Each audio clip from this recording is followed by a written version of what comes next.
কুরবানি ঈদ কিন্তু খুবই নিকটে, আর এই ঈদকে সামনে রেখে প্রত্যেকটা পশুর হাট কিন্তু খুবই জমজমাট হয়ে উঠেছে। হাটগুলোর ভিতরে সবচেয়ে বেশি জনপ্রিয় একটি হাট হচ্ছে গোবিন্দেশীর এই গরুর হাট। অবশ্য এই হাটটা একটা সময় বাংলাদেশের ভিতর দ্বিতীয় বৃহত্তম হাট ছিল। কালের বিবর্তনে সবকিছু পরিবর্তন হলেও এই হাটের কোনো পরিবর্তন দেখা যায়নি, বরঞ্চ এই হাটটা যেন আস্তে আস্তে বিলুপ্তির দিকে এগিয়ে যাচ্ছে। হাটের দিন গোবিন্দাসী হাট, গোবিন্দাসীর হাট। সকালবেলা থেকে গরু সাজাইছি, কোনো কাস্টমার নাই, সব সাদা ইন্ডিয়ান বয়েল গরু নিয়ে আসছি, দেশি সার গরু আছে। আমরা এখন পর্যন্ত একটা গরু বমনি করতে পারি নাই। গরু কতগুলো আনছেন? ৭৫টা। ৭৫টা সবগুলো ইন্ডিয়ান সাইজের গরু? ইন্ডিয়ানও আছে, দেশি সারও আছে। সবচেয়ে বড় গরুর দাম কিরকম যাইতেছে?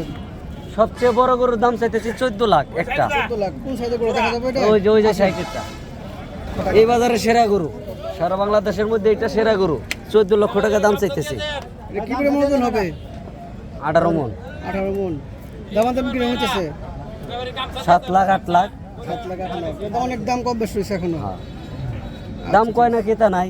কেতা না, এটাই বড় সমস্যা। আজকে হাটে তো গরু মানুষের চাইতে গরুর সংখ্যা বেশি দেখা যায়। গরুর সংখ্যা অনেক বেশি মানুষের চাইতে। তো এই গোবিন্দেশী হাটে এই অবস্থা হলে কি কারণে? এটা ক্রেতা নাই, এরকম হইতেছে আর কি। ক্রেতা থাকলে তো বেচা কিনা আমরাও করতাম, তারাও নিত। আমরা আগে থেকে দেখে আসছি, এত ক্রেতা শূন্য হয়নি কখনো। এই ব্যাপারে কিছু জানেন আপনি? না, এই ব্যাপারে আমি কিছু জানি না।